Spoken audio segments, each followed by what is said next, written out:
Hello friends, स्वागत है आप सभी का learn and get YouTube channel में। फ्रेंड्स, जो हम आज की वीडियो में डिस्कस करने वाले हैं वो टॉपिक है हमारा आज का वैदिक एज। वैदिक एज या फिर वैदिक पीरियड या फिर वैदिक कल्चर, ये तीनों एक ही चीज़ है यहाँ पर। तो ये बात आती है कि ये जो वैदिक है ये कहाँ से निकल कर आ रहा है, ये कौन सी एज है। यहाँ पर सिंपल सी चीज़ है जो हम बात करते हैं एशियंट हिस्ट्री की। एशियंट हिस्ट्री में जो हम चैप्टर या फिर जो फर्स्ट टॉपिक हम हमेशा पढ़ते हैं वो होता है हमारा इंडस वैली सिविलाइजेशन। देखिए यहाँ पर, देखिए ये मैं टाइम दिखाता हूँ आपको। जैसे कि यहाँ पर ये हो गया 0, ठीक है। यहाँ पर सन 1 हो गया, सन 2 हो गया, ठीक है। सॉरी, सन यहाँ पर -1 में हो गया यहाँ पर ये। तो ये -1 आप जानते हो कि मैं इसलिए बता रहा हूँ आपको पढ़ने में आसानी हो सके इस चीज़ को, इसलिए समझा रहा हूँ बैकग्राउंड में आपको यहाँ पर। तो ये जो सन 1 है ये BC बोलेंगे हम इसको, BCE, बिफोर क्राइस्ट। और जो ये 0 है ये वो टाइम है जहाँ पर क्राइस्ट का बर्थ होता है यहाँ पर। फिर 1 साल यहाँ पे आ जाता है। तो ये जो हम बात कर रहे हैं वैदिक एज की, ये BCE के अंदर आता है, बिफोर क्राइस्ट। मतलब जो ईसा मसीह हैं उनके पैदा होने से पहले का टाइम है यहाँ पर। अब जो कैलेंडर शुरू होता है वो ईसा से शुरू होता है। इसका मतलब ये नहीं है कि सिर्फ दुनिया एग्जिस्ट नहीं करती, दुनिया थी उस टाइम भी। तो ये उन्हीं दुनियाओं के अंदर जो सिविलाइजेशंस थी, कल्चर्स थे जो इवॉल्व हुए, बाद में वो हम देखते हैं कि डिसअपेयर हो गए दुनिया से। उन्हीं कल्चर में से यहाँ पर एक आता है हमारा वैदिक कल्चर। इंडियन जो हिस्ट्री है, जब इंडस वैली सिविलाइजेशन जो हम कहते हैं कि भाई एक्सप्लोरेशन नहीं हुई थी, उससे पहले हम मानते थे कि जो पहली सभ्यता जो इंडिया के अंदर शुरुआत होती है हिस्ट्री की, वो वैदिक एज से ही होती है। बाद में पता चला कि भैया जो सिविलाइजेशन थी इंडिया के अंदर वो भी एग्जिस्ट करती थी, तो हमने टाइम रखा फिर अपना इंडस वैली का। इंडस वैली जो यहाँ पर आती है, देन उसके बाद जो हमारा सेकेंड स्टेज आता है हमारी हिस्ट्री का, वो होता है वैदिक हिस्ट्री।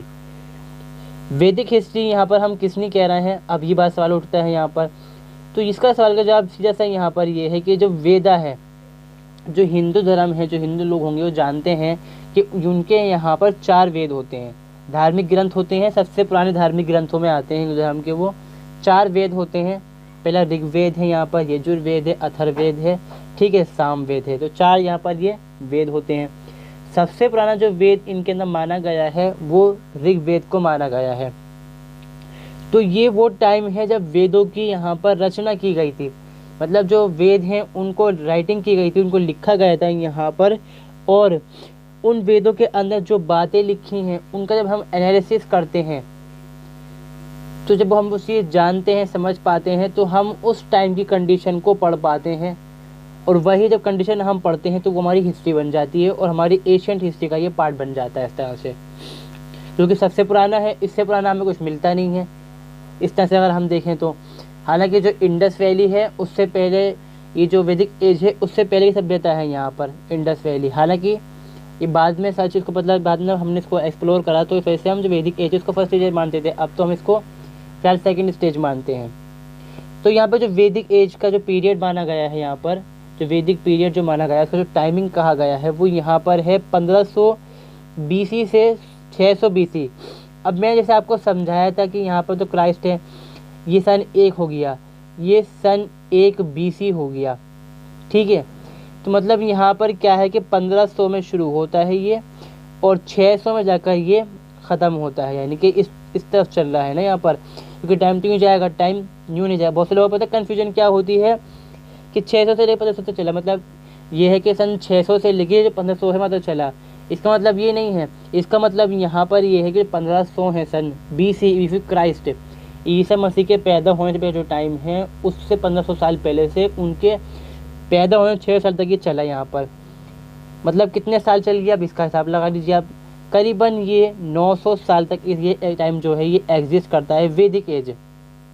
2 एजेस आते हैं इसके अंदर वैदिक एज के अंदर, एक अर्ली एज है, दूसरा यहाँ पे जो लेटर एज आएगा। तो जो अर्ली एज है वो यहाँ पर ये है हमारा, इसका जो टाइम पीरियड है यहाँ पर, ये टाइमिंग यहाँ पे इसकी रही सन 1500 BCE से 600 BCE। अब यहाँ पर ये जो हम कहेंगे ये इवॉल्व कहाँ पर हुई और किसके बीच में ये आता है, यहाँ पर किस टाइमिंग के बीच में आता है। तो जब हम बात करते हैं, जब एंड होता है इंडस वैली जो सिविलाइजेशन है उसका एंड होता है, और जब यहाँ पर सेकेंड जो अर्बनाइजेशन है उसकी शुरुआत होती है, उसका बिल्कुल मिड का टाइम यहाँ पर ये आता है कुछ। इसको हम कहते हैं इसमें वैदिक एज। वैदिक एज बता दिया मैंने आपको किस तरह से रिलेटेड है यहाँ पर। अब ये जो सेकेंड जो अर्बनाइजेशन है ये हम किसने कह रहे हैं, जो अर्बनाइजेशन है फर्स्ट यहाँ पर जो इंडस वैली जो सभ्यता थी हमारी, उसमें जो अर्बनाइजेशन जब देखने को मिलता है हमें वहाँ पर हो चुका था, क्योंकि हम पता चलता है वहाँ पर बिल्डिंग्स थी, लोग जो पक्के घरों का इस्तेमाल कर रहे थे। वहीं पर जो ये बीच का टाइम आता है वैदिक एज का, इसमें क्या है, लोगों के घर कच्चे हैं और लोगों को पकाना वगैरह कुछ आता ही नहीं है, ईंटें वगैरह बनाने वगैरह भी ना, उनको जो औजार बनाने आते हैं वो भी नहीं आते। तो मतलब ये एक टाइम ये है कि जैसे हम पहले विकसित हुए, फिर हमारा डाउनफॉल हो गया, फिर बाद में धीरे धीरे करके इंडिया पर से विकसित होगा जो हम आज तक पहुँच पाए। तो ये एक चीज़ है यहाँ पर, फैक्टर है। तो ये सेकेंड जो अर्बनाइजेशन है, इसलिए हम इसको कहते हैं कि जब दोबारा से शहरीकरण शुरू हुआ यहाँ पर, पहले शहर तो यहाँ पर थे, बर्बाद हो गए, ख़त्म हुआ, किस वजह से ख़त्म हुए, बहुत सारे रीजन होते हैं इसके अलग अलग। उसके बाद का जो टाइम आता है वैदिक एज है, जो आर्यंस का टाइम है, और फिर आता है हमारा सेकेंड अर्बनाइजेशन।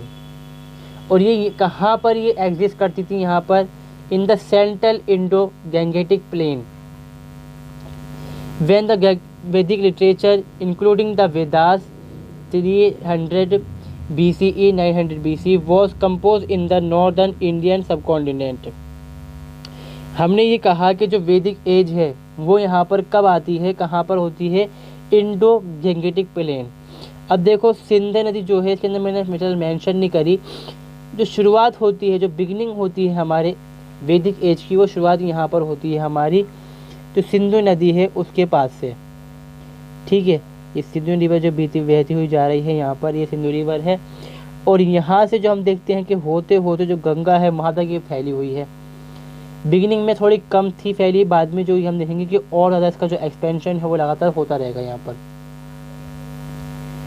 तो ये इस एरिया के अंदर, मतलब ये उत्तरी जो हमारा भारत है, और जो इंडस एज सिविलाइजेशन की जो जगह बची हुई थी, जो इलाका था जहाँ पे लोग बस चुके थे, वहाँ पर मतलब ये है कि वो ज़मीन बसी हुई है, घर बने हुए हैं, वो धंस गए मिट्टी के अंदर, मतलब मिट्टी उनके ऊपर चढ़ गई, उसी मिट्टी के ऊपर ये इलाके बसाए गए यहाँ पर। कुछ हद तक उन्हीं के इलाके के ऊपर, कुछ हद तक उनके जो आसपास के इलाके हैं वहाँ पर ये जगहें बसी, मतलब ये गांव देहात बसे, शहर नहीं थे हालांकि, ये बस ध्यान रखने वाली बात है इसमें। The early Vedic period is said to have begun around the second millennium. अब ये मिलेनियम क्या है, मिलेनियम होता है यहाँ पर 1000 साल, 1000 को मिलेनियम बोलते हैं। तो ये कब शुरुआत होती है, second, begin around the second millennium. सीधी सी बात है, 1500 जो हमने कहा है वही चीज़ इसके अंदर कही गई है कि 1800 से 1500 के आसपास के टाइम में ये शुरू होता है, क्योंकि जो अलग अलग हिस्टोरियन है उनका अलग अलग मानना है। किसी का कहना कि भैया जो 1800 BC है वहाँ शुरू हुई, कुछ कहते हैं 1500 पे शुरू हुआ, कुछ 1200 पे जाते हैं इसको लेकर। ठीक है, अब यहाँ पर क्या हुआ, ये डेवलप कैसे हुआ, इसके पीछे जो डेवलपमेंट के पीछे जिन लोगों का हाथ था उनको हम आर्यंस बोलते हैं। आर्यंस वो लोग हैं जो कि कॉज बने यहाँ पर, जो इंडस वैली सिविलाइजेशन है उसके अंत का, कुछ हिस्टोरियन के अकॉर्डिंग यहाँ पर ये इंडिया में आए आर्यंस, इनको इसलिए हमने इंडो आर्यंस कहा। वैसे जो आर्यंस हैं ये दुनिया के अंदर 3 हिस्सों के अंदर फैले, यूरोप के अंदर, ईरान के अंदर, जो ईरान का जो सब कॉन्टिनेंट था वहाँ पर, और जो इंडियन सब कॉन्टिनेंट है यहाँ पर आए। तो इसलिए हम जो इंडिया में आए उनको हम कहते हैं Indo Iranian. North western India के पास ये रहना शुरू करा इन्होंने। नॉर्थ वेस्टर्न इंडिया कहाँ पर पड़ेगा, जो हमारा जो हड़प्पन सिविलाइजेशन का जो इलाका है, जो सिंधु नदी है, जो उसकी ट्रिब्यूटरीज हैं यहाँ पर, और जो दूसरी नदी है जो पंजाब के अंदर रिवर्स हैं, जो उसके आसपास का इलाका है जहाँ पे वो बसेगा, वो इलाका यहाँ पर नॉर्थ वेस्टर्न इंडिया कहलाता है। पंजाब है, जो हम देखें यहाँ पर अफ़गानिस्तान है, नॉर्थ वेस्टर्न फ्रंटियर है, प्रोविंस है, पंजाब है, कश्मीर है, सिंध है, और राजपूताना है, और जो ईस्टर्न इंडिया है। ईस्टर्न इंडिया यहाँ पर जब हम बात करेंगे तो वो लेटर वैदिक पीरियड आता है यहाँ पर, है तो वह जो वैदिक पीरियड वही तो है, हालांकि वो कहलाता है यहाँ पे क्या है, लेटर पीरियड। अब देखो जो ये डार्क दिखा दे रहा है आपको, ये वो रीजन है जो कि यहाँ पर वैदिक पीरियड के अंदर जो अर्ली वैदिक पीरियड था यहाँ पर। देन जो ये और ज़्यादा जो एक्सपेंशन हुआ, होते होते कहाँ पहुँच गया, जो विदिशा है वहाँ तक, मतलब जो बिहार है, जो नेपाल का इलाका है, वहाँ तक ये पहुँच चुका था। इसलिए हम इसको लेटर एज के अंदर रखते हैं यहाँ पर। सो यहाँ पर ये थोड़ा सा इंट्रोडक्शन था कि किस टाइम शुरू हुआ, कहाँ पर रहा, और इसका जो कॉजल जो लोगों ने शुरू करा इसको, वो कौन कहलाए यहाँ पर, आर्यंस कहलाए यहाँ पर। अब ये आर्यंस कौन है यहाँ पर? आर्यंस यहाँ पर मेनली बहुत सारी जो उनकी थ्योरीज हैं यहाँ पर कि ये आर्यंस थे कौन। बहुत से लोग इनके अलग थ्योरीज हैं। जो मोस्ट फेमस थ्योरी यहाँ पर है, जो मोस्ट एक्सेप्टेड डोमिनेटेड थ्योरी जो है वो यहाँ पर है इनके माइग्रेशन की थ्योरी। तो ये थ्योरी है यहाँ पर, ये क्या कहता है कि ये थ्योरी कहती है the Indo Aryan were a subgroup of Indo Iranian tribe that split off before the middle of second millennium BC at Andronovo horizon. ये जो अंद्रोनोवो हॉरिजॉन है, मैंने इसका मैप यहाँ पे ले लिया है। मतलब ये सदर्न जो रशिया का इलाका लगता है, थोड़ा सेंट्रल एशिया का इलाका इसके अंदर लगता है। यहाँ पर तजाकिस्तान है, वो भी है, और बहुत सारे जो इलाके लगते हैं यहाँ पर, उस इलाके को हम कहते हैं यहाँ पर अंद्रोनोवो हॉरिजॉन। तो ये इस इलाके के अंदर ये लोग शुरू हुए यहाँ पर, जो आर्यंस है, जो माइग्रेशन थ्योरी है उसके अकॉर्डिंग यहाँ पर शुरुआत होने के बाद ये कहाँ पे गए? ये पहुँच गए ईरान में। ठीक है, ईरान में ये पहुँच गए। जो सिस्ताशा जो यहाँ पे सिविलाइजेशन थी वहाँ पर ये रहे, और देन वहाँ से ये होते हुए थोड़ा सा ऊपर नीचे होते हुए वापस ये इंडिया में आ गए। मतलब जो इंडो इरानियन, मतलब यहाँ पर उन्होंने ये कहा कि जो आर्यंस थे ये ग्रुप है, इनका एक ग्रुप कुछ यहाँ पे निकल के पहुँच गया ईरान के अंदर और कुछ पहुँच गया रशिया में, और इन्हीं में से कुछ लोग बच के यहाँ पर इंडिया में आ गए। ये थ्योरी इस बारे में कहती है यहाँ पर। द इंडियन आर जो Indo Aryan migrated to northern western India where the nearby Bactria Margiana region near then modern day northern Afghanistan. तो ये जो लोग हैं यहाँ पर, ये कहाँ से होते हुए आए? बैक्टीरिया वाला बैक्टीरिया नहीं है, ये इलाके का नाम है यहाँ पर, जहाँ पे घास के मैदान है यहाँ पर। तो ये जो रीजन पड़ता है ये यहाँ से होते हुए इंडिया में आए। मेनली जो अफगानिस्तान का रीजन है वो वहाँ पर शुरुआत में आगे बसेंगे। हालांकि ये बात बता देती है कि ये लोग जो हैं ये इंडियंस नहीं थे, जो आर्यंस थे वो इंडियन नहीं थे, और ये गोरी चमड़ी के लोग थे। जो त्वचा थी इनकी गोरी थी, क्योंकि ये जो इस इलाके से आते हैं, ठंडा इलाका है, तो जो चमड़ी होगी गोरी होगी। सी ऐसी बात है वहाँ की कि धूप नहीं पड़ेगी तो काली पड़ेगी कहाँ से वो। तो ये जो चमड़ी थी इनकी गोरी चमड़ी के ये लोग थे। और जो इंडियंस थे, जो प्योर इंडियन जिनको हम मानते हैं, वो मानते हैं हम यहाँ पे द्रविड़ लोगों को। जो साउथ इंडिया के जो लोग होते हैं द्रविड़ कहलाते हैं वो जाति से अपनी, तो वो मेनली यहाँ पर ओरिजिनल जो इंडियंस है वो कहलाते हैं। तो ये थ्योरी जो हम मानते हैं, अक्सर जब बात की जाती है जो कहते हैं जो आर्यंस हैं कौन थे, तो हम ये कहते हैं कि ये बाहर के लोग थे जो इंडिया में आके बस गए यहाँ पर। और यहीं से ये जो बिगिनिंग होगी, जो हिंदू धर्म की जो बिगिनिंग देखने को मिलती है हमें, वो यहीं से देखने को मिलती है, इसके अंडर टाइम से। फिर आता है हमारे यहाँ पर सेंट्रल एशिया थ्योरी, जिसको सपोर्ट करते हैं यहाँ पर मैक्स म्यूलर। ठीक है, फिलोसफिस्ट है यहाँ पर ये। अब यहाँ पर ये क्या कहते हैं कि जो इंडो आर्यन जो हैं यहाँ पर migrated from central Asia and Eurasian steppe. Simple से देखो यहाँ पे बात क्या है कि ये घास का मैदान का इलाका है, और ये सेंट्रल एशिया का इलाका लगता है, जहाँ पे कैस्पियन सी का इलाका है। ये इस बात को ही कहते हैं कि ये यहाँ से आए थे। चीज़ तो वही है, तरीका इनका कहने का थोड़ा सा अलग हो गया है यहाँ पर कि ये उस रीजन से आए थे। देखो ठीक है, तो इनका कहना यहाँ पर ये है कि ये इस रीजन से आए थे। स्टेपी यहाँ पर है, घास के मैदान जो है, और यहाँ पर जो इसके आसपास का जो इलाका है, जो कैरिबियन सी है, ये कहते हैं कि इसके आसपास ये लोग रहा करते थे, और यहीं पे अपनी ज़िंदगी का मतलब जो शिकार करना है, जो गाय पालना, जानवर पालने वाला काम करते थे। बाद में ये होते हुए इंडिया में आ गए। अब ये इस चीज़ को कहते क्यों हैं यहाँ पर? इनका कहना यहाँ पर ये है कि जो यहाँ के लोगों का जो माइग्रेशन हुआ, या ये जो लोग जब इनका एक्सपेंशन, जब इनकी आबादी बढ़ती गई, तो ये यहाँ के साथ साथ इस एरिया में बचने लग गए। मतलब ये है भैया यहाँ जगह भर गई तो यहाँ पहुँच गए लोग। अब पहले तो ये आश्रम में क्या है कि भाई कंपार्टमेंट के अंदर लोग रह रहे हैं, पहले तो ऐसा नहीं था। पहले तो भैया एक इंसान को नहीं जगह चाहिए थी, बहुत सारी जगह चाहिए थी इंसान को, कि अगर इंसान को रहना है तो जगह चाहिए बड़ी अच्छी खासी। और कबीले होते थे पहले के टाइम के अंदर, तो कुछ लोग यहाँ बस गए होंगे। अब इसलिए कहते हैं कि जो अवस्था है ये ईरानियन टैक्स है।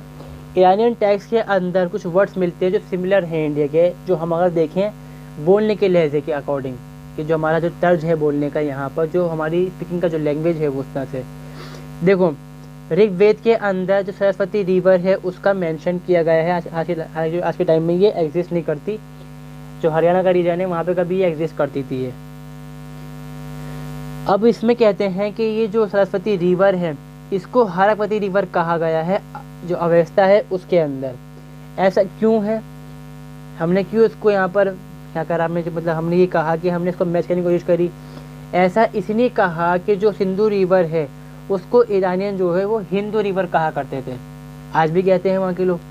अगर हम मुस्लिम हों और वो जाएं ईरान के अंदर तो वो हमें हिंदी बोलेंगे, मुस्लिम्स को भी, या हिंदू बोल देंगे, क्योंकि जो धर्म है वो सनातन धर्म है और जो मानने वाले हैं वो हिंदू कहलाते हैं। और अभी यहाँ पर क्या है कि जो सिंधु है इनके यहाँ पे सिंधु वर्ड जो सा है वो है ही नहीं।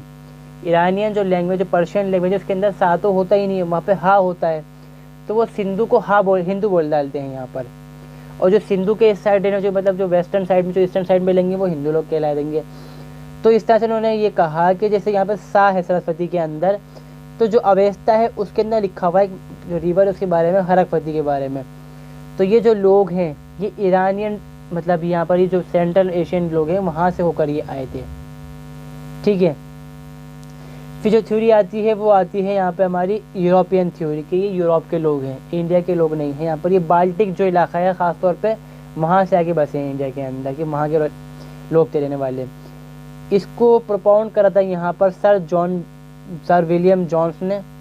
इन्होंने कहा कि ये जो लोग हैं ये मेनली जो इनका होमलैंड है वो यूरोप में है, जो बाल्टिक एरिया कहलाता है ख़ासतौर पे वहाँ के। इसमें इन्होंने ये कहा कि भाई जो लैंग्वेज है उसका इस्तेमाल उन्होंने करा कि ग्रीक जो लैंग्वेज है, लैटिन लैंग्वेज, जर्मन लैंग्वेज जो है, ये संस्कृत है, इसके जो वर्ड हैं कुछ हद तक मिलते जुलते यहाँ पर होते हैं। मतलब जो वर्ड का मीनिंग हो की वजह से अलग हो, मतलब जो तरीका लिखने का है वो थोड़ा सा मतलब चेंजेस होती हैं यहाँ पर।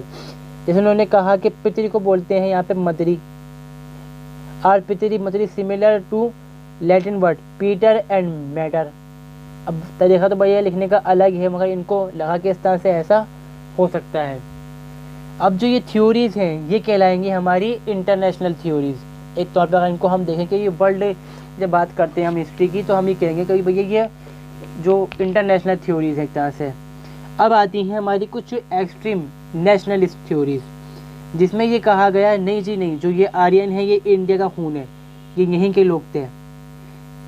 अब ये जो मेनली जो इस थ्योरी को सपोर्ट करने वाले जो लोग आपको मिलेंगे वो एक्सट्रीम हिंदू लोग मिलेंगे यहाँ पर। इसमें क्या है देखो, Aryan were indigenous to the subcontinent, कि ये यहाँ के कबीले, मतलब ये आबाई लोग थे यहाँ के, कि यहीं के रहने वाले ये लोग थे। The sacrificial ritual the geographical date found from Rigveda point to the Indian origin of Vedic Aryan. इन्होंने कहा कि जो रिचुअल्स होते हैं यहाँ पर इंडिया में आज भी, और जो टाइम होते थे वो मैच करते हैं। तो हम ये कहेंगे कि ये लोग जो हैं यहाँ के ही थे। और कुछ टाइम पहले क्या हुआ, DNA analysis of women skeleton found Rakhigarhi refuse the Aryan migration theory.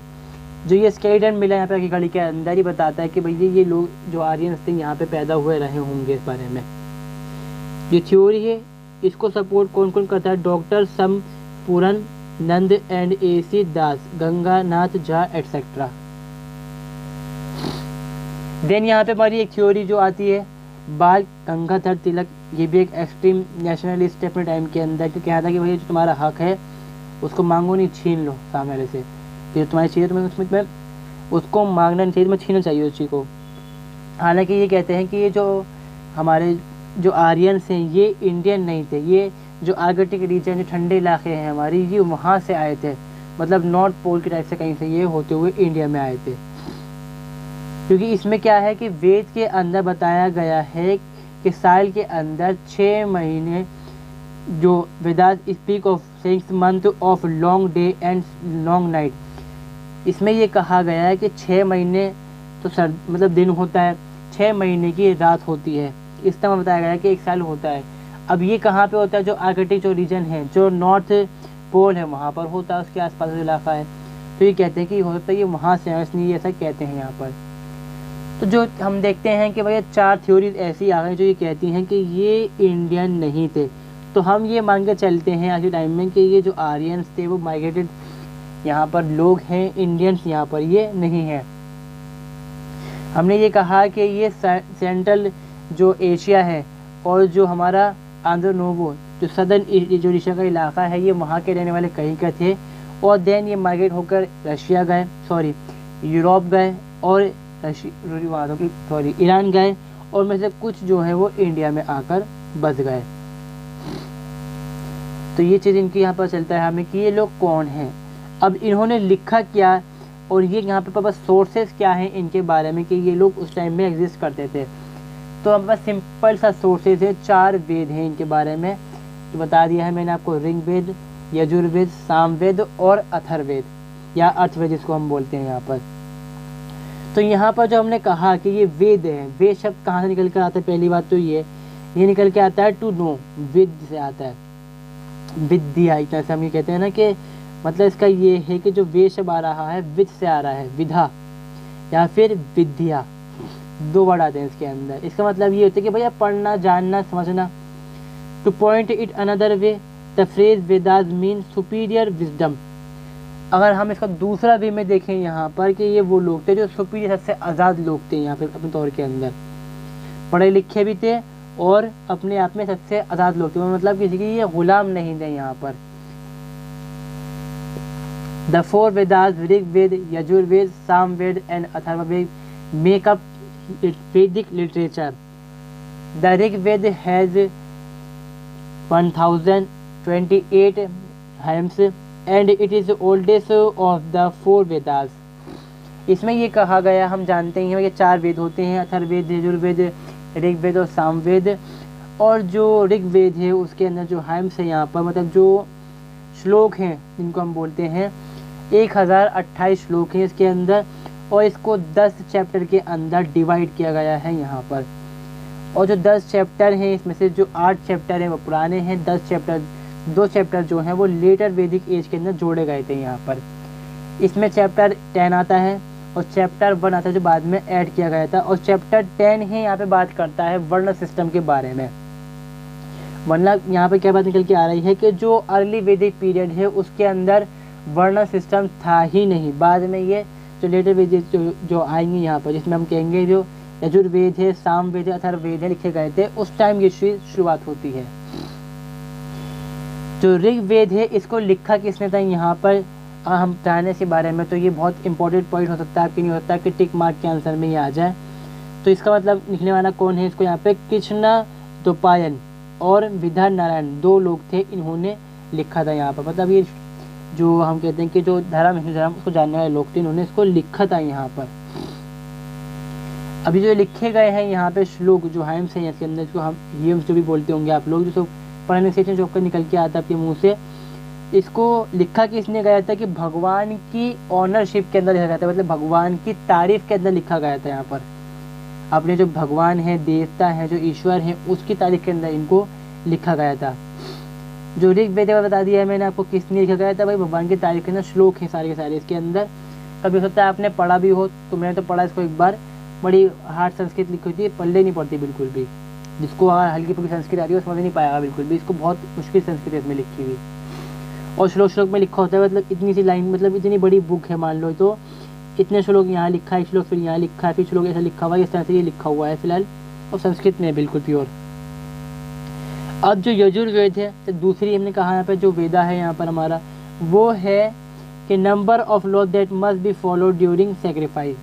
Yajurveda ये कहता है भैया कानून है इसके अंदर, जब आप सेक्रीफाइस करोगे, जब बलि दोगे आप, अब बलि किसकी होगी, घोड़े की और बैल की ज़्यादातर चीज़ होती थी बलि यहाँ पर, और इसके अलावा जब बकरी वगैरह होती है उसकी बलि भी होती थी उस टाइम। तो अगर जब आप करेंगे तो आपको ये लॉ को मानना पड़ेगा। और सामवेद क्या है यहाँ पर, ये चैंटिंग्स हैं इसके अंदर, क्या है चैंटिंग, मतलब जाप हैं, गीत हैं, जो कि टेकन फ्रॉम ऋग्वेदा, जिसको ऋग्वेद से लिया गया है। जो ख़ास जो हमने चैंटिंग्स यहाँ पे दी गई हैं, जो तारीफ़ करती हैं भगवानों के अलग अलग, जो देवता हैं, भगवान नहीं कहेंगे यहाँ पे, देवताओं का हम कहेंगे इसके अंदर, उनके बारे में निकाल लिया है। Atharvaveda include ceremonial information.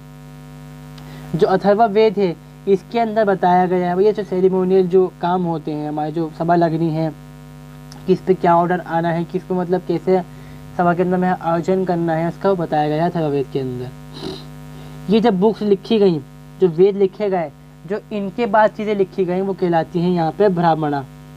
ये 12 होते हैं मेरे ख्याल से, मुझे इतना याद नहीं है अभी। सब पता ब्राह्मण इस तरह से मैंने पढ़ा है इसको, तो बहुत सारे ब्राह्मण होते हैं यहाँ पर, ये किताबें होती हैं, इनको लिखा गया। फिर इनके ऊपर कमेंट्री लिखी गई जो कहलाती है उपनिषद यहाँ पर। फिर आता है यहाँ पे अरण्यकयस। अरण्यकयस वो है चीज़ है यहाँ पर जिनको ऋषि मुनियों ने लिखा था, जो जंगलों में गए, जिन्होंने संन्यास ले लिया और जिन्होंने जो देखा नेचर को, समझा कि नेचर में कोई चीज़ है, वो सर्कुलर चल रहा है यहाँ पे नेचर का, वो कैसे काम करता है, तो उसको ईश्वर अल्लाह ने कैसे बनाया है, जिन्होंने लिखा वो ये चीज़ कहलाती है यहाँ पर। फिर आता है हमारा जो महाग्रंथ है बड़े बड़े, जिनमें कहानी होती है कहीं बहुत बड़ी, एक रामायण है और महाभारत है। रामायण जो है भागवत का हिस्सा है यहाँ पर, ठीक है। अब जो ब्राह्मणाज है, जिसमें क्या क्या दिया गया है, जो ब्राह्मण जो किताबें यहाँ पर है हमारी, इन पे क्या दिया गया है, इनको मेनली जो ऋषि मुनि है उन्होंने ही लिखा है। Treaties on prayer and sacrificial ceremonies are known as Brahmana. कि जो ट्रीटीज होंगी यहाँ पे, जो प्रेयर्स होंगी, जो सेरेमोनियल्स होंगी यहाँ पे, जो हम कहेंगे भैया जो बलि हो रही है, कुछ चीज़ हो रही है यहाँ पर, धार्मिक काम जो किया कल्याण कांड हो रहा है यहाँ पर, उसमें जो चीज़ें बोली जाएंगी वो ब्राह्मण कहलाएगी यहाँ पर।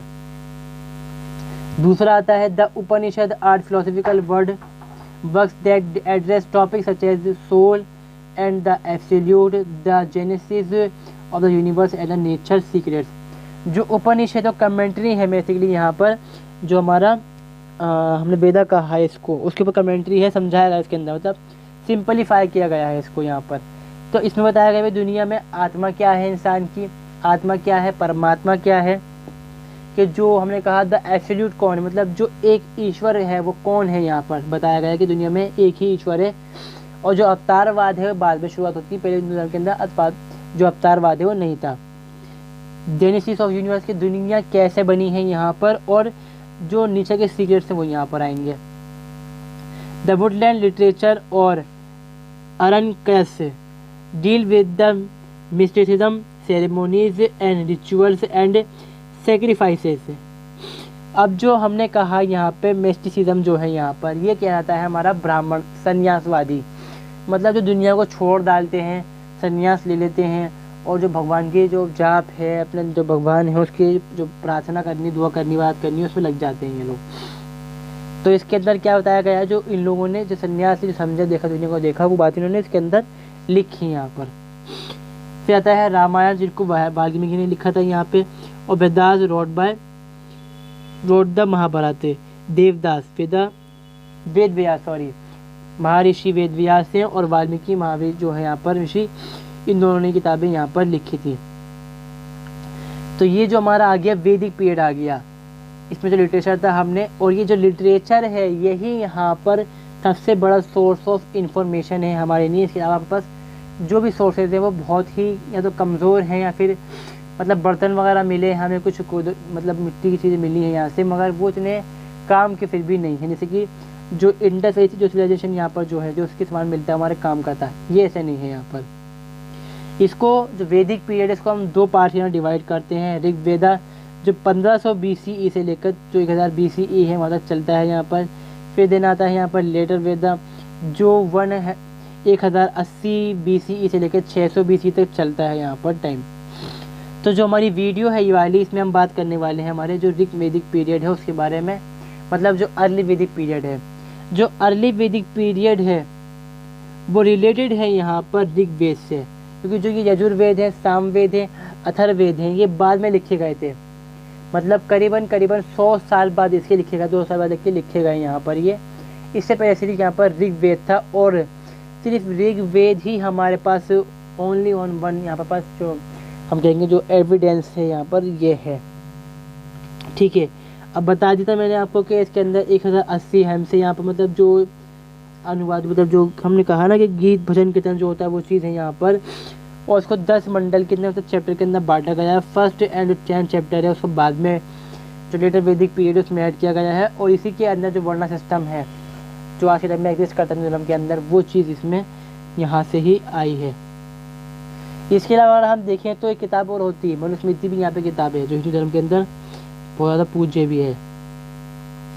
किसने लिखा है बता दिया है मैंने आपको, कृष्णा द्वैपायन यहाँ पर ये लिख दिया मैंने, वेद नारायण ने लिखा है इसको। In the beginning it it's expansion, जब ये हमने कहा जब वैदिक पीरियड की शुरुआत होती है, जब आर्यंस लोग इंडिया में आकर बसेंगे, आबादी बढ़ाएंगे, अपनी रहेंगे यहाँ पर, तो शुरुआत में वो कहाँ पर आएंगे? जो अफ़गानिस्तान है, पाकिस्तान का बलूचिस्तान है, यहाँ पर सिंध है, पंजाब, चाहे वो हिंदुस्तान का, भारत को, पाकिस्तान का, दोनों का पंजाब यहाँ पर, और नॉर्दर्न इंडस वैली सिविलाइजेशन यहाँ पर।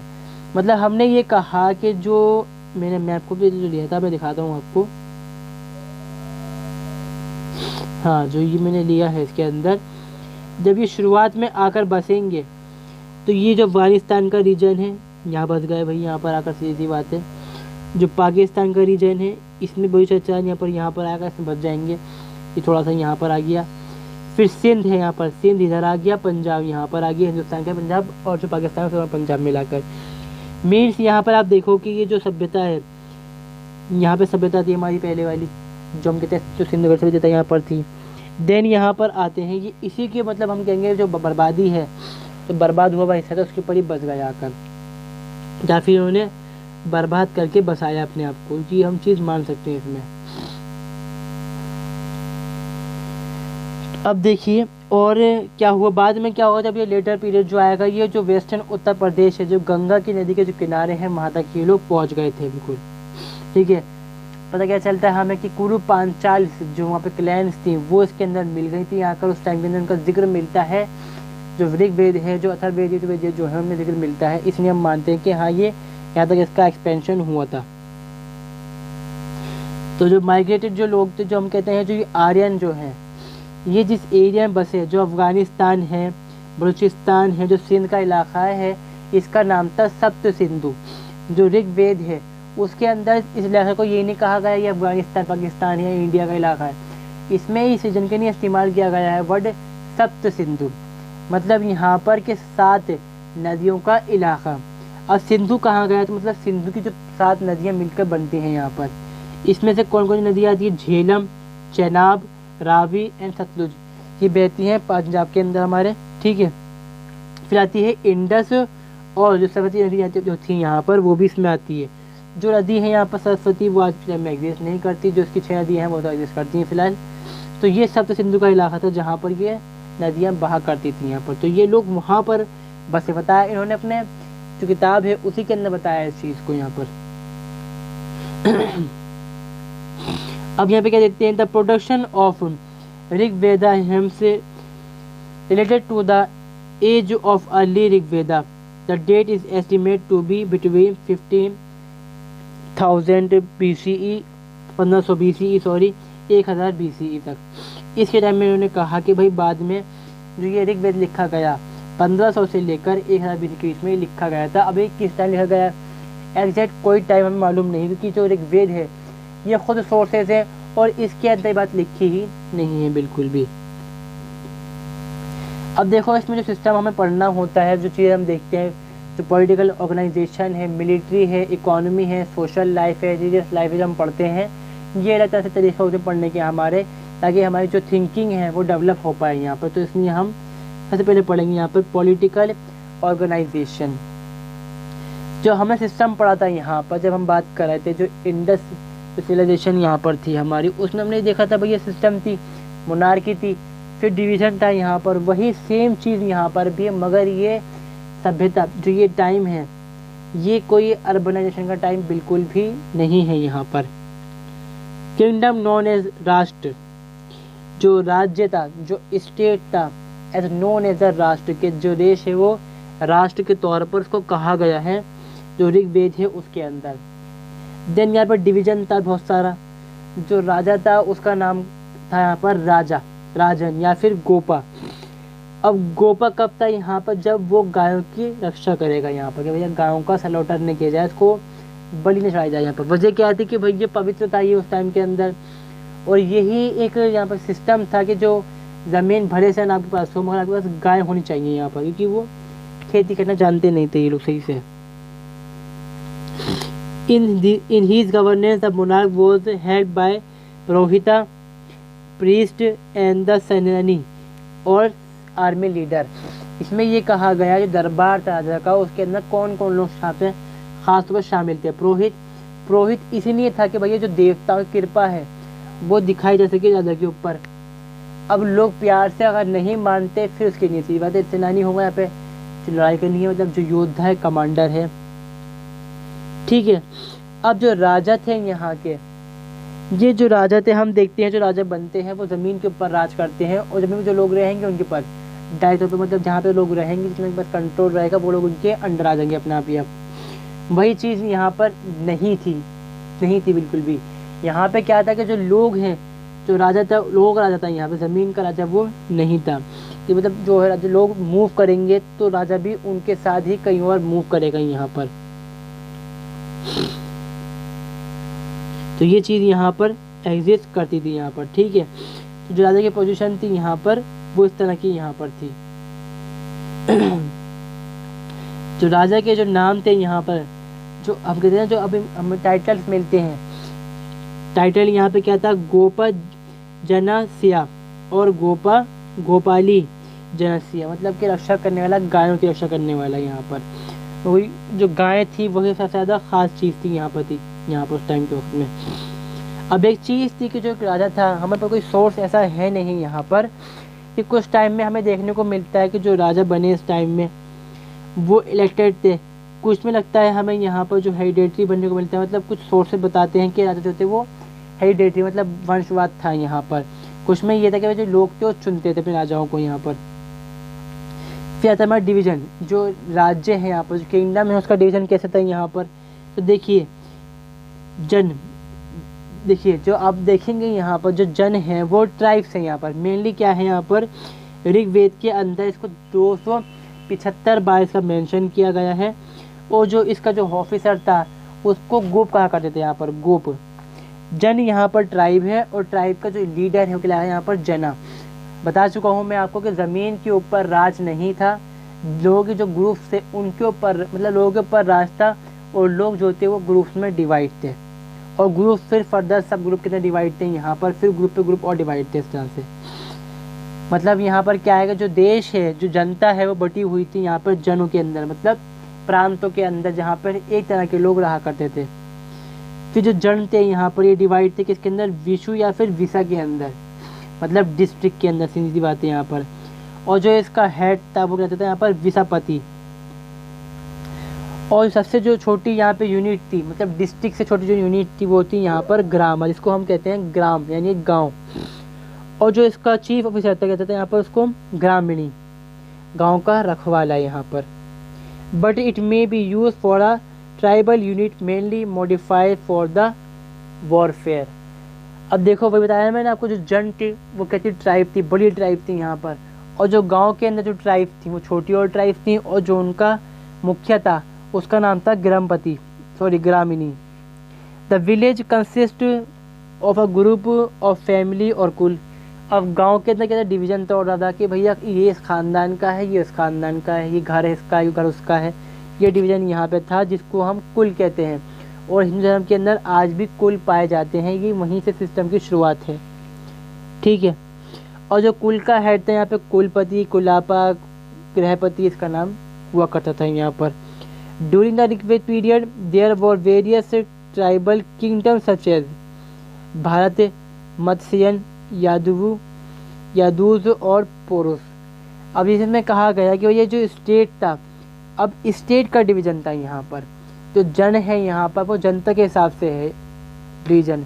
अब जो ज़मीन का जो टुकड़ा बटेगा यहाँ पर वो बटेगा इस तरह से कि कहीं पर जो भारत लोग जो थे उनका रास्ता यहाँ पर, कुछ जगह पर जो यादवूस थे उनका रास्ता यहाँ पर। मतलब ये जो है यहाँ पर सब्सिडरीज है यहाँ पर, जो सेंटर में जो राजा है उसके। और जब ये लोग मतलब मान लो कभी कोई युद्ध हुआ करता था, उसका नाम था युद्ध। कोई हम बोलते हैं गृह युद्ध हो रहा है या फिर युद्ध हो रहा है, तो इसका भी नाम उस ज़माने के अंदर अलग अलग मतलब मेंशन में किए गए हैं। जो ऋग्वेद है उसके अंदर घविस थिस या फिर घवेशना और घोषु, ये याद मतलब क्या था, ये नाम है युद्धों के। अब यहाँ पर जो हमने कहा कि भैया जब डिस्टिंक्शन था यहाँ सोसाइटी के अंदर, जो ये आर्यंस थे ये चमड़ी थी, इनकी गोरी चमड़ी थी, और जो नॉन आर्यंस थे उनकी चमड़ी जो थी वो वाइट ब्लैक थी थोड़ी यहाँ पर।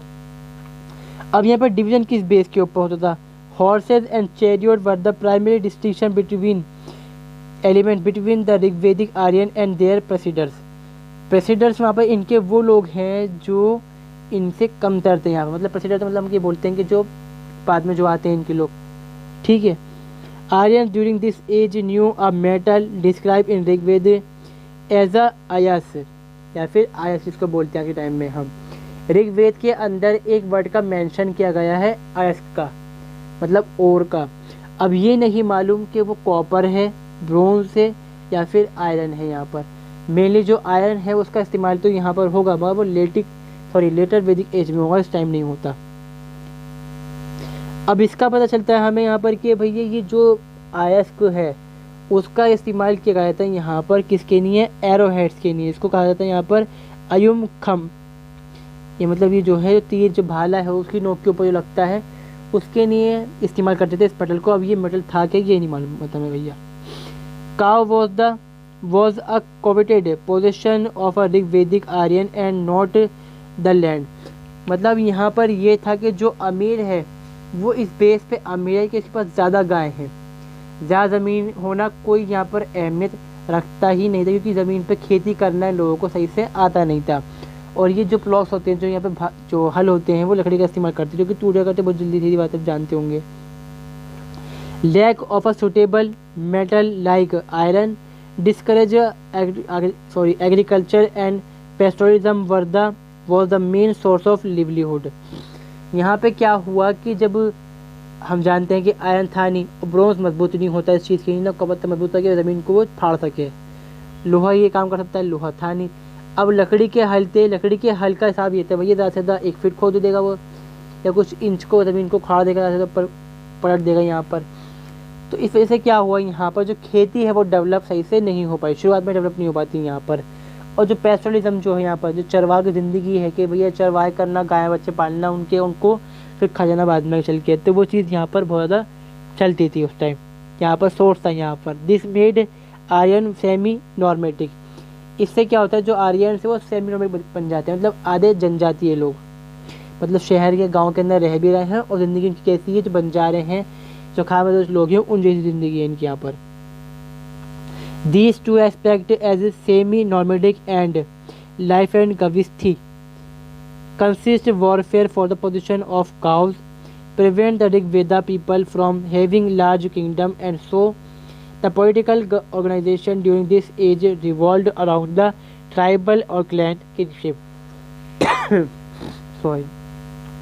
यहाँ पर क्या हुआ कि पहली चीज़ तो यहाँ पर थी कि ये जो लोग थे ये खामोश लोग थे, एक जगह रुककर ये लोग रहते ही नहीं थे। जब इंसान एक जगह पर रुक के रहेगा तो ज़मीन पर उसका कब्ज़ा कहाँ से होगा, या फिर वहाँ का मालिक कैसा बन जाएगा वो।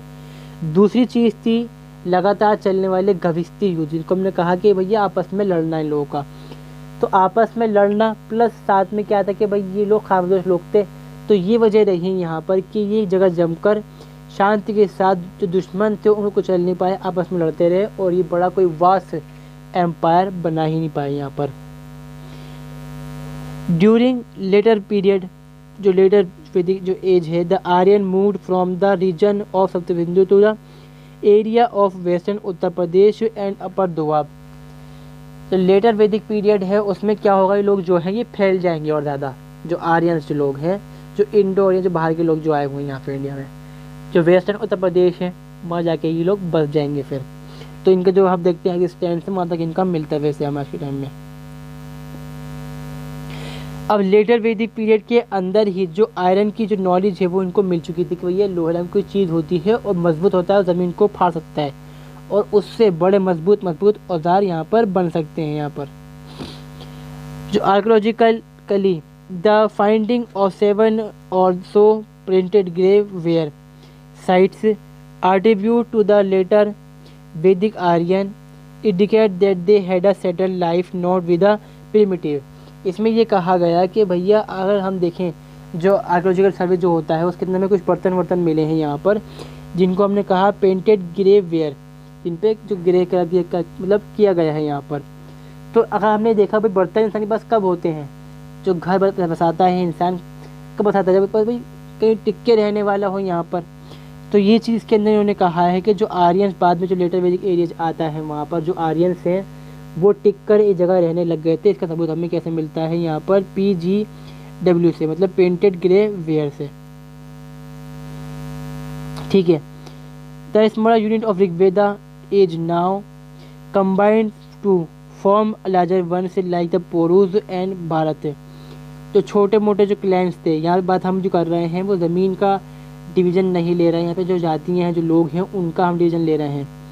तो जो हमने कहा जो छोटी ट्राइब्स थी, उन्होंने जो बड़ी ट्राइब्स थी, पोरूस हो, भारताज हो, उनसे इन्होंने अपना हाथ मिला के उनमें मर्ज हो गए या डिजॉल्व हो गया बिल्कुल यहाँ पर। Combining to form Kuru and Kurus allying with the Panchalas, the new settle life create new social complexification which result in the emergence of concept of varna. अब यहाँ पर क्या हुआ देखो, बताता हूँ मैं आपको। इसमें इन्होंने ये कहा कि जब लेटर वैदिक पीरियड जो आएगा उसमें क्या होगा कि कुरु हैं, कुरु जो लोग हैं, ये जो वेस्टर्न उत्तर प्रदेश है वहाँ के वाले लोग थे, और पंचाल भी वहाँ के लोग हैं यहाँ पर।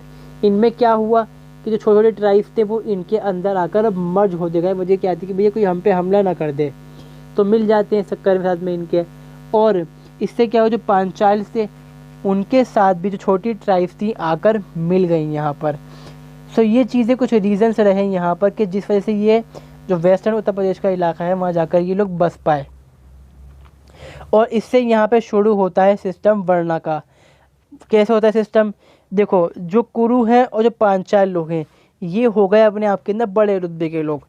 अब जो छोटी ट्राइब्स हैं इनके अंदर जब शामिल होंगी तो उनको दर्जा मिलेगा यहाँ पर सेकंड सिटीजनशिप का दर्जा मिलेगा, मतलब ये निचले लोग हैं यहाँ पर कि ये हमारे अपने नहीं हैं। और यही जो सिस्टम शुरू होता है यहाँ पर वर्ण सिस्टम का। यहाँ पर these changes necessitated the need for stable administration machinery which in any case still revolve around the king. इसमें क्या हुआ, जब ये सिस्टम शुरू हुआ ऊंच नीच का, लोग में लड़ाई झगड़ा सिस्टम चलता रहा, इसने ही यहाँ पर एक माहौल बनाया कि भैया किंगशिप देश के अंदर आनी चाहिए, जो बाद में आ भी गई यहाँ पर। इसके बाद जो दैन हम यहाँ पे डिस्कस करेंगे ये हमारा है मिलिट्री सिस्टम के बारे में। कि मिलिट्री सिस्टम इनके पास जो हम कहते हैं वैदिक पीरियड के जो रूलर्स हुए यहाँ पर, जो वैदिक एज है इसमें मिलिट्री का सिस्टम था क्या, जो रूलर्स थे उनके पास आर्मी थी या नहीं। तो सिंपल जवाब यहाँ पर है there was not a standing army system. उस टाइम वहाँ पर कोई स्टैंडिंग आर्मी का सिस्टम था ही नहीं। मतलब जो रूलर्स थे वहाँ के उनके पास कोई स्टैंडिंग आर्मी नहीं थी, क्या अपने पास वो फौज को रखते नहीं थे। वजह यहाँ पर थी क्या, because there was not a single evidence about taxation. देखिए जब आर्मी रखोगे, रख रखाव चाहिए, हथियार चाहिए, खाना पीना चाहिए, घोड़े भी चाहिए उसके लिए। जब आपके पास टैक्सेशन का सिस्टम नहीं है, इसमें कहा गया है कि टैक्सेशन का सिस्टम वहाँ पर नहीं था, और वाकई में जो सिस्टम था ये ऐसा वहाँ पर कोई था ही नहीं, एग्जिस्ट करता ही था वहाँ पर सिस्टम। तो यहाँ पर प्रॉब्लम ये थी जब टैक्स नहीं होगा तो भैया जो आर्मी है उसको पे कौन करेगा। यहाँ सिस्टम था सोशल सेक्रीफाइसेस का, इसको बलि बोलते हैं यहाँ पर। अब बलि क्या थी कि भैया आप किसी जानवर की बलि दे रहे हैं, अगर आपको युद्ध जीतना है तो आप खासतौर जो घोड़े हैं उनकी बलि दोगे, सही सी बात है। यहाँ पर खेती में फसल चाहिए, उपजाऊ अच्छी हो, हालांकि जो आपके हल हैं वो लकड़ी के हैं फिर भी आपको, तो आप बैल की दोगे बलि। ये सिस्टम उस ज़माने के अंदर था उस टाइम के अंदर यहाँ पर। तो यहाँ पे होता क्या था कि जब रूलर होता था यहाँ पर, जो राजन था, जो गोपर रक्षक जिसको हम बोलते हैं यहाँ पर, वो अपने जो वेसल्स थे उनसे कहता था भैया तुम अपनी आर्मी भेजो मेरे पर लड़ने के लिए, मतलब मेरी साइड से तुम्हारी आर्मी लड़ेगी यहाँ पर, और जो खर्चा होगा उठाएगा कौन यहाँ पर, जो वो वेसल है यहाँ पर वही इसका सारा का सारा खर्चा उठाएगा। और जो वेसल्स की जो आर्मी होती थी वो ट्राइबल यूनिट होती थी यहाँ पर, मतलब किसी एक ख़ास कबीले के वेसल्स हुआ करते थे वो लोग, जिनको व्रजपति कहते हैं यहाँ पर, नाम उनका व्रजपति नाम यहाँ पर था। और वो किसी एक ख़ास कबीले के सरदार हुआ करते थे और उनकी ही यूनिट होती थी, मतलब कबीलाई लड़ाकू वो लोग होते थे यहाँ पर। ठीक है, अब यहाँ पर क्या दिक्कत थी, बहुत सारी दिक्कत थी साथ में इसके कि वेसल्स कई बार तो आपस के अंदर लड़ते थे यहाँ पर। और हमें क्या मिलता है रेफरेंस वहाँ पर कि दो तरह के सोशल सिस्टम वहाँ पर चल रहे थे साथ साथ, मतलब डिवीज़न यहाँ पर थे। एक दस्यु थे जो सामने इंडिया पे फिल्म कोई इनकी चमड़ी काली थी, वो लोग थे। तो वो भी जो ये मतलब जो सेंट्रल जो राजा था, जो राजन था, उसके अंडर थे, उसके वेसल्स थे यहाँ पर। और दूसरे जो थे यहाँ पर जो आर्यंस थे, इंडो आर्यंस, वो भी इनके वेसल्स थे। तो ये लोग आपस के अंदर लड़ते थे यहाँ पर। और जो गोरे लोग थे वो आपस में, मतलब गोरे गोरे लड़ रहे हैं आपस में, जो काले काले वो भी लड़ रहे हैं आपस के अंदर, और एक दूसरे की सहायता भी कर रहे हैं अपने दुश्मन को ख़त्म करने के लिए। तो यहाँ पर जो विजयपति जो था, इसका जो मेनली काम यहाँ पर ये था कि वो पीस को बनाए रखेगा। मगर जब वॉर हो गई यहाँ पर, तो वो जो इलाका है, अब देखा बताया था मैंने आपको कि ये कोई लैंड डिवीज़न यहाँ पर एग्जिस्ट नहीं करता था।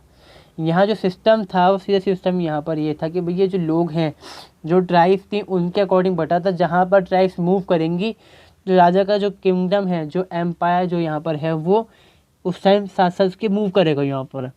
तो ये क्या होता था, जो वृषपति थे वही उसका कंट्रोल, जो कुल है और जो ग्रामीणी है उसका कंट्रोल भी इसके डायरेक्ट हाथ के अंदर आ जाया करता था यहाँ पर, ताकि जो पीस और मेंटेन करनी है यहाँ पर, और जो वॉर के लिए जो लोग चाहिए वो इकट्ठे किए जा सकें आसानी से यहाँ पर। अब इसके अंदर हमें एक टर्म मिलती है देखने को, सेनानी। अब सेनानी कौन था यहाँ पर, ये ट्राइबल सोल्जर्स थे, सीधी सी बात है। और यहाँ पर ये कोई ऐसा नहीं थे कि भैया वेल ट्रेन सोल्जर थे, ऐसा था भैया इनको लड़ना होता था आपस में लूट मार करने के लिए। और जो दस्यु थे उनको कमज़ोर करने के लिए, जो भारतीय थे असल वाले उनको हराने के लिए, तो ये ट्रेनिंग करते थे बाकायदा। इनको कोई ऐसा प्लान नहीं था कि भैया हमें एक्सपेंशन करना है, कुछ करना है। ये लोग आपस के अंदर लड़ते थे यहाँ पर, ये चीज़ यहाँ पर होती complete.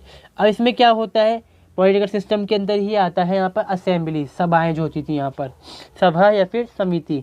There are 4 types of सभाज और समितिज या फिर असेंबली। पहले से भी थी यहाँ पर विधाता, गण, द सभा एंड द समिति। देखिए इनके टाइम जो काम थे यहाँ पर, वो हमें जो ऋग्वेद है उसके अंदर सही से डिफाइन नहीं किए गए हैं कि हम समझ पाए यहाँ पर। इस पे से जो गण हैं वो असेंबली यहाँ पर हम कहते हैं कि जो वेसल्स होते थे उनकी जो असेंबली होती थी, मतलब इतने हम कहते हैं विधानसभा जो होती है वो शायद होती होगी, मगर कोई इसकी जानकारी नहीं, तो मैंने उसको भी एक्सप्लेन यहाँ पर नहीं करा है। अब आती है यहाँ पर विधाता, पहली वाली। विधाता क्या है यहाँ पर कि earliest of them and not and known is known. हमें यह है मालूम ही नहीं था किस टाइम से वो मौजूद है और उसका क्या फॉर्म था, क्या उसका काम था। हम ये कह सकते हैं शायद उसका पॉलिटिकल काम था, और ये भी हमें क्लियर नहीं है, शायद उसका कोई पॉलिटिकल काम नहीं भी था, मगर इसका काम एक था, डिस्ट्रीब्यूटिंग द बूटी and the what ever else was captured और प्रोड्यूस्ड बाय द ट्राइब्समैन। इसका काम सिंपल सा ये था कि जब युद्ध कहीं पर होगा, जब वॉर होगा, चाहे वो किसी दूसरे जगह के खिलाफ हो या आपस के अंदर किसी जगह को ख़त्म करके उसका सामान जो लूटेंगे उसको डिस्ट्रीब्यूट करना है यहाँ पर स्टेट के अंदर, सोल्जर्स के अंदर। और जो उगाएंगे, खेती करेंगे, जो भी हम हासिल करेंगे, मतलब उगाना तो था नहीं यहाँ पे, जो लूटना था गायों को। यहाँ पर गाय पवित्र थी और गाय से ही यहाँ पर बहुत सारी चीज़ें वो पाते थे यहाँ पर। तो ये चीज़ थी यहाँ पर, इसका काम ये बताया गया है यहाँ पर। अब 2 समिति यहाँ पे जो आती हैं, सभा एंड समिति, वर द ट्राइबल असेंबलीज, के ये अपने गांव देहात की, मतलब जो सबसे छोटा जो यूनिट थी यहाँ पे ग्रामीणी, उसकी असेंबलीज होती थी यहाँ पर। इनके अलग अलग काम थे, मगर कोई से कोई काम कहते हैं क्लियरिफिकेशन नहीं है, हम फिर भी कुछ मानते हैं कि हम क्या था यहाँ पर। जो समिति थी वो फोक असेंबली थी। इसमें क्या था भैया, लोग इकट्ठे होते थे और बिजनेस का काम अपने करते थे। भैया कि भैया मैं आपको ये सामान दूंगा, आप मुझे ये सामान दोगे, हम ट्रीटी करेंगे, सौदेबाजी होती थी यहाँ पर, सीधी सी बात है। तीसरी समिति यहाँ पर जो थी वो थी सभा, डांसिंग गैदरिंग असेंबली, के लोग इकट्ठे यहाँ पर डांसिंग और गैदरिंग करते हैं, मतलब मनोरंजन की सभा थी यहाँ पर, ये इसका काम ये था। मगर इसके साथ जुडिशियल और जो एडमिनिस्ट्रेटिव फंक्शन थे वो भी साथ में थे। तो ये 2 समिति जो थी यहाँ पर, ये अपने आप में जो गांव के जो असेंबलीज थी, इनका काम ये था कि पॉलिटिकल काम भी करेंगे, साथ में जो अपने दूसरे फंक्शंस हैं वो भी ये साइड बाय साइड चलाते थे यहाँ पर। तो यहाँ पर ये हमारा हो जाता है पॉलिटिकल सिस्टम जो था उस टाइम के अंदर। देन आता है हमारे पास यहाँ पर सोशल सिस्टम, यहाँ पर क्या था, फिर सोशल स्ट्रक्चर क्या था। देखो सोशल स्ट्रक्चर में हमें सिंपल सा जो बात जो जानते हैं हम, वो ये है कि ये पैट्रियार्कल मतलब सिस्टम था यहाँ पर, कि मतलब जहाँ पुरुषवाद चलता है कि आदमी ही घर का मुखिया होता था यहाँ पर। द फैमिली और Graham was the main unit of the society. जो घर हैं, जो घर कबीले हैं, अपने अपने जो घर खानदान इकट्ठे होते हैं, उन वही मेन यूनिट थी यहाँ पर सोसाइटी की। फिर उससे जन बनेगा, जन से यहाँ पर राष्ट्र बनेगा यहाँ पर, ये चीज़ थी यहाँ पर। और जो घर का हेड था, जैसे हमने कहा कि भैया गृह मतलब घर हो गया, उसका जो रखवाला है, उसका हेड है, वो होता गृहपति। बाद में ये वर्ड चलता रहा, जो मतलब टाइम काफ़ी आया, जब जन बात करेंगे हम, महाजनपद आएंगे तो उस टाइम भी ये चीज़ ऐसी ही रहेगी normal. Polygamy was common among the royal and noble families. यहाँ पे क्या था भैया, पॉलीगैमी थी, मतलब एक आदमी की कई बीवियाँ होती थी यहाँ पर, और मोनोगमी भी यहाँ पे चलती थी यहाँ पर, मतलब दोनों में आदमी औरत की कितनी भी, मतलब एक औरत के कई आदमी हैं, एक आदमी की कई औरतें हैं, वो चीज़ यहाँ पर नॉर्मल थी यहाँ पर। मगर यहाँ पे जो औरतें हैं उनकी जो हम कहेंगे जो सोसाइटी के अंदर एक अपना अहमियत जो ओहदा होता है यहाँ पर वो थोड़ा बेहतर था। क्या था यहाँ पर भैया, घर की जिम्मेदारी इनके पास थी, मगर इनके पास क्या था कि spiritual and intellectual growth chance as male, कि इनको अपने पास टाइम मिलता था कि वो आदमी की तरह सभाओं में समितियों में अपने आप को डेवलप करके शामिल कर सकें यहाँ पर।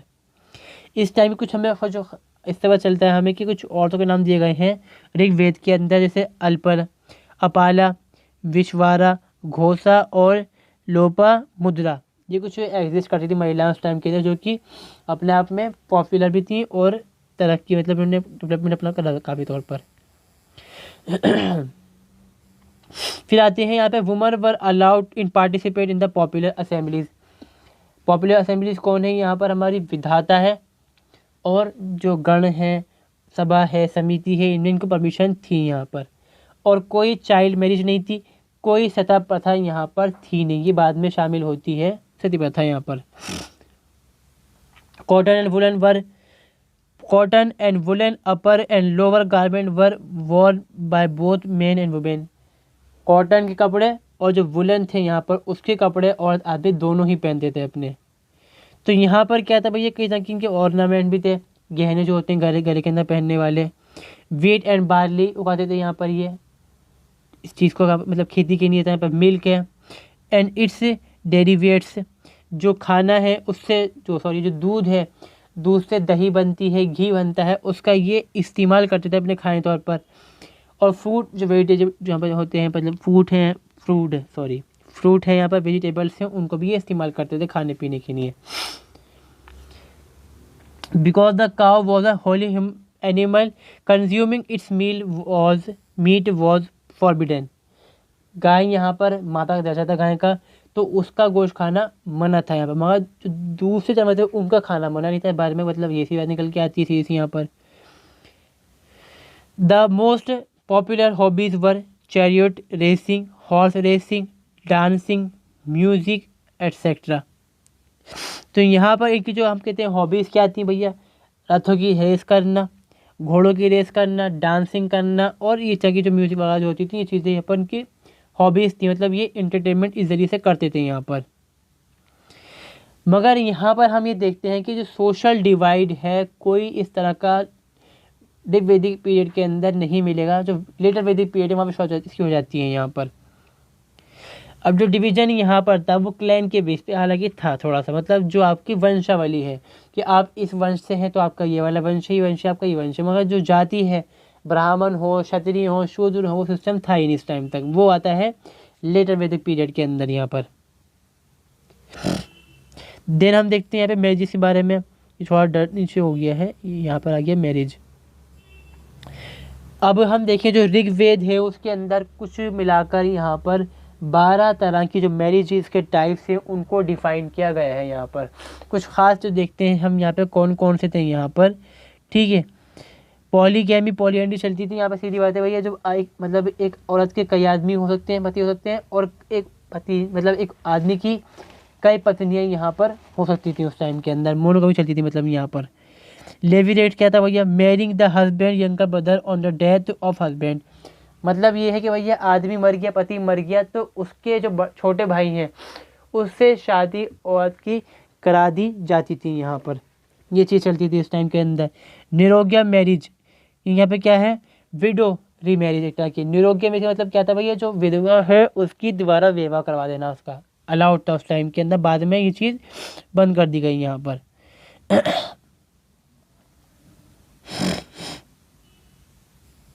इसमें क्या हो गया, marriage in which childrens childless widow was temporary married to the husband's brother to produce children.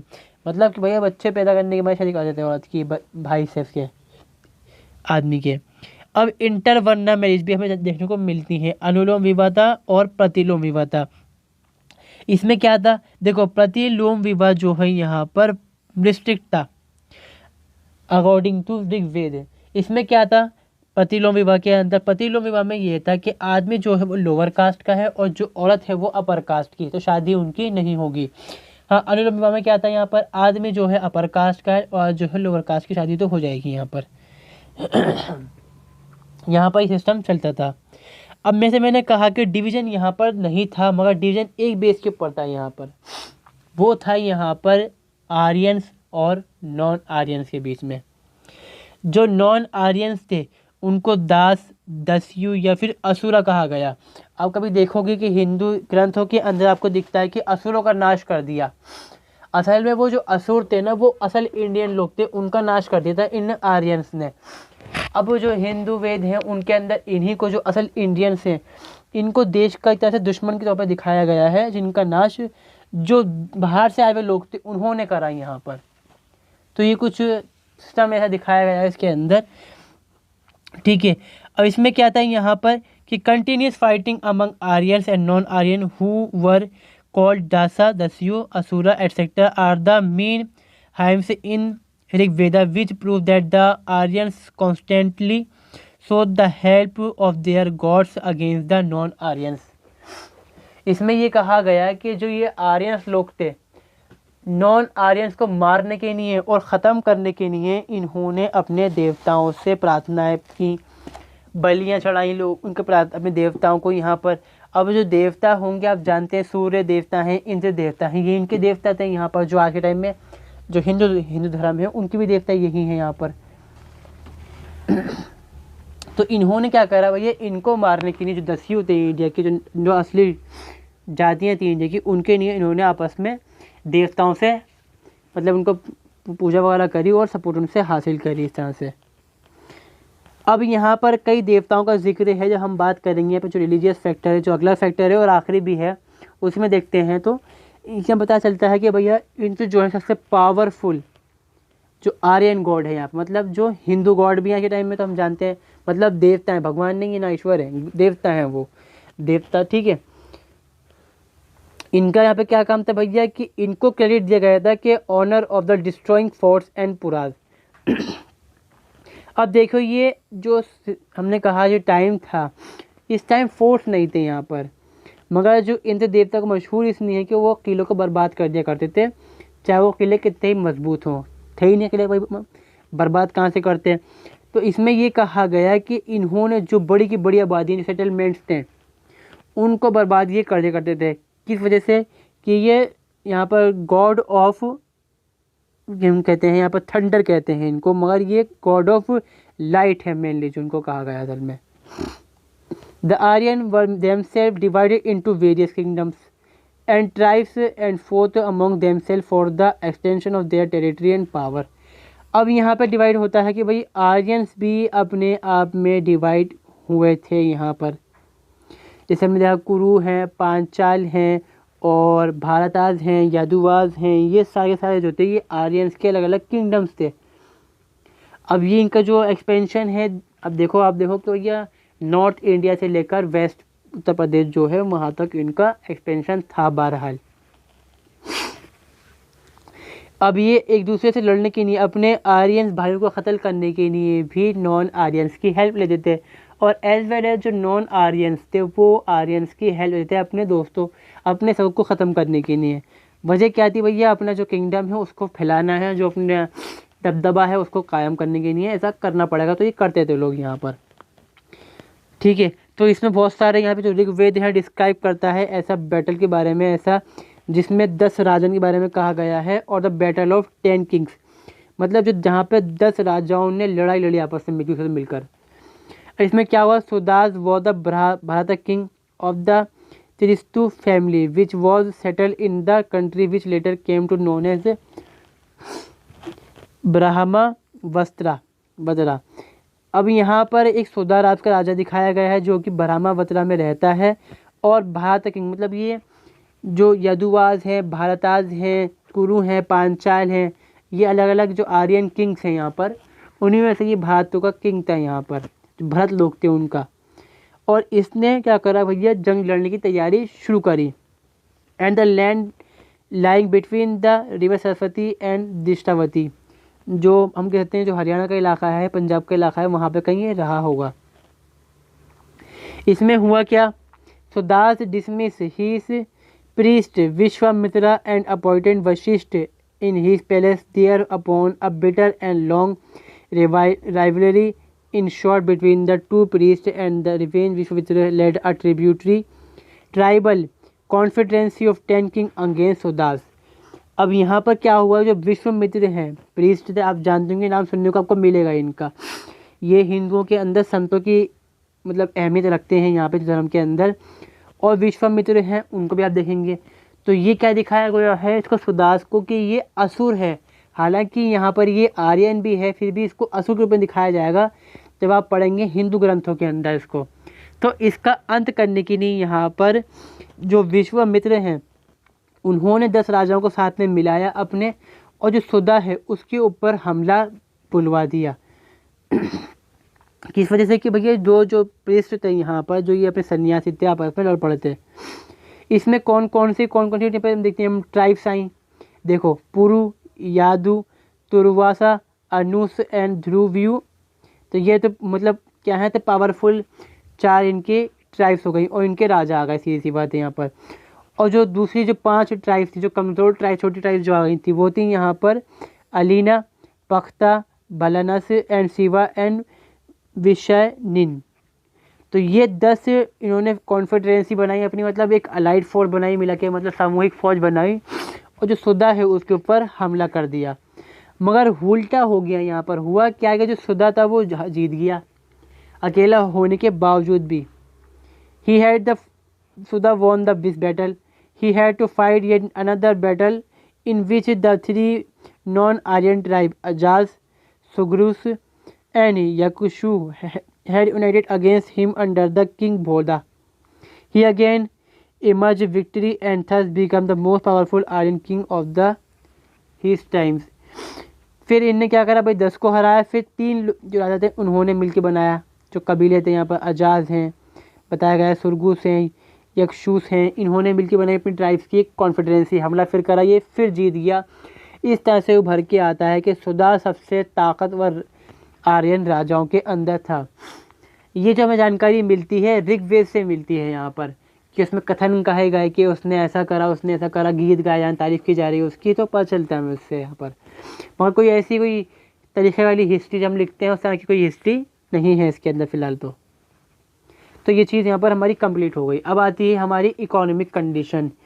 अब जैसे कि मैंने बताया था, मिलिट्री के अंदर देयर वॉज एनी नोट, हम कहते हैं भैया there was no any taxation system, कोई वहाँ पर टैक्सेशन का सिस्टम वहाँ पर था ही नहीं, कोई हमें एविडेंस मिलता ही नहीं है यहाँ पर। पोस्टरल पीपल थे यहाँ पर, पोस्टल मतलब यहाँ पे क्या है, ये खारवेदोस टाइप के लोग थे, और जो गाय हैं, झुंड है, उनके ऊपर ही डिपेंड करते थे यहाँ पर। कहता कैटल क्या था यहाँ पर, मेजर रिसोर्स था इनका इनकम का, उससे जो दूध निकलता है, घी निकलता है, उसको बेच के पैसा खवाते थे यहाँ पर। इसके इनके पास करेंसी भी होती थी, इसका नाम बताऊँगा मैं, निक्शा नाम था करेंसी का यहाँ पर। बाद में क्या हुआ कि भाई जब इनके पास हम कहते हैं कि भैया जो लकड़ी के जो होते हैं हल हैं, उसका इस्तेमाल करना शुरू करा उन्होंने, और छोटी मोटी फसलें उगानी उन्होंने शुरू करी शुरुआत के अंदर। और बाद के अंदर शायद इन्होंने आयरन है या फिर ब्रोंज है या फिर कोई कॉपर का टाइप का उन्होंने कोई इस्तेमाल यंत्र करा, मतलब कोई जो मेटल है उसका इस्तेमाल करा अपने हलों के अंदर, और फिर उन्होंने खेती शुरू कर डाली वीट और बार्ली की यहाँ पर। इस तरह से इनके यहाँ सिस्टम शुरू हुआ। जब ये हुआ शुरू कब, जब ये नॉर्थ इंडिया में परमानेंट बस गए, उससे पहले ये खानाबदोश थे यहाँ पर।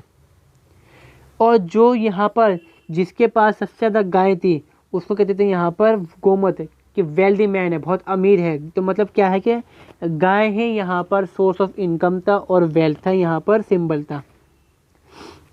कुछ इनके अलावा बहुत सारे यहाँ पर इनके सोर्सेस थे इनकम के, जिसमें कि हमने कहा वीट है, बार्ली है, चावल है, फ्रूट्स हैं, वेजिटेबल्स हैं, ये उगाते थे, उनको बेचते थे आपस के अंदर। वुडन का हमने कहा प्लॉट इस्तेमाल करते थे, मतलब जो वो होता है हल होता है यहाँ पर, इसको फाल, लंगला और रिसा कहते थे उस टाइम के अंदर। और साल के अंदर 2 फसलें होती थी इनकी यहाँ पर। और इसके अलावा जो दूसरा काम था वो था कारपेंट्री। कारपेंट्री भैया बड़ा काम, मतलब अच्छा काम था उस टाइम के अंदर। वजह क्या थी यहाँ पर कि आपको बनाना है हल, तो आपको सही लकड़ी बनाएगा कौन यहाँ पर, जो कारपेंटर है बनाएगा इसके अंदर। आपका रथ बनाना है यहाँ पर, पलंग बनाना है आपके लिए, राजा के लिए पालकी बनेगी, बनाएगा कौन यहाँ पर, कारपेंटर। तो ये बड़ा फेमस काम था उस टाइम के अंदर, गाय खेती को, मतलब ये चरवाहों और जो किसान थे उनके अलावा। ठीक है। Spinning wheel which produce cotton and woolen were another major profession. मतलब कतिया जो कहते हैं इसको, हम कहते हैं ना कतिया चलाना, स्पिनिंग व्हील का चलाना यहाँ पर एक अलग सा काम था, अलग, जिससे हम कहते हैं कपड़े वगैरह बनते हैं, तो ये एक अलग चीज़ काम थी यहाँ पर। ऑर्नामेंट जो मतलब जौहरी भी यहाँ पर थे मतलब गोल्ड स्मिथ इनको बोलेंगे, हालांकि गोल्ड था नहीं उनके पास फिर भी। The Potter create a wide range of home containers. बर्तन बनाने वाले मतलब जो मिट्टी के बनाने वाले कुम्हार भी थे यहाँ पर। अब एक चीज़ यहाँ पर क्या थी भाई, इनके पास गोल्ड कॉइन था, कहते हैं कि भाई इस्तेमाल करते थे यहाँ पर, जिसका नाम था निक्शा, मीडियम था ट्रांजेक्शन का। हालांकि उस टाइम तक कॉइन्स थे ही नहीं। मतलब जब हम बात करते हैं जो इंडस वैली है उनके पास कॉइन थे सोने के, इनके पास नहीं थे। मगर फिर भी ऐसी सोच मिलता है कि भैया मतलब कि वजह क्या है यहाँ पर, हमें कोई जो आगे चलो मतलब हम कहते हैं ना कि एक चीज़ हमारे हाथ में आए, वो चीज़ यहाँ पर नहीं है। आगे चल जो होता है ना एविडेंस, वो नहीं है यहाँ पर हमारे पास। ये सिर्फ लिटरेरी एविडेंस हमारे पास इस बारे में क्या है कि भाई था कभी यहाँ पर। अब इसी के अंदर बताया मैंने आपको, कोई भैया टैक्सेशन सिस्टम यहाँ पर नहीं था। बलि मिलती थी भैया, बलि के अंदर जो मिल गया, गाय भैंस बकरा जो काटा उन्होंने मिल गया इसके अंदर, और कोई सिस्टम यहाँ पर नहीं था। कोई राजा है, बूटी हमने हासिल कर ली, जैसे मतलब किसी को युद्ध में हराया तो जीत गए यहाँ पर, तो वो इनका पास रिसोर्स था यहाँ पर, और कुछ नहीं था उसके अलावा इनके पास। अब इसमें क्या बताया गया है, एक चीज़ और है, जैसे हम कहते हैं कि भाई पिछड़े काम हैं, गंदे काम, छोटे काम हैं, इसके अंदर बताया गया है कुछ छोटे काम के बारे में भी। फिशिंग है और हेयर कटिंग है, कि ये सबसे छोटे काम उस ज़माने के अंदर हैं। Both import and export were carried on during the वैदिक पीरियड। इम्पोर्ट एक्सपोर्ट भी यहाँ पर होता था। यहाँ पर जो ट्रेडर्स थे उनका नाम था पाणी, और वो ट्रेड करते थे किसके अंदर, कपड़ों के अंदर, बेडशीट्स के अंदर और लेदर्स के अंदर। ठीक है, ये चीज़ चलती थी यहाँ पर। अब आता है हमारा रिलीजन।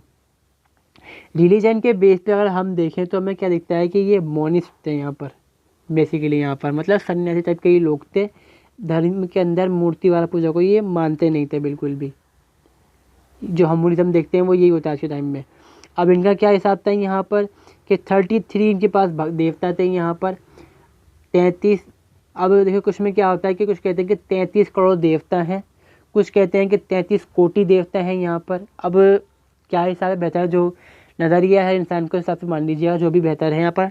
फिलहाल तो इसमें ये कहा गया कि भाई 33 इनके यहाँ देवता थे, अलग अलग देवता थे यहाँ पर, अलग अलग को डिवाइड यहाँ पर किया गया था। यहाँ पर कोई किसी से बढ़कर नहीं था, सब बराबर थे अपने आप के अंदर। हालांकि जो इंद्र देव हैं वो बहुत ज़्यादा ताकतवर थे यहाँ पर। अब ये जो हम देखते हैं 1/4 of total hymns of Rigveda have been sung in his prayers.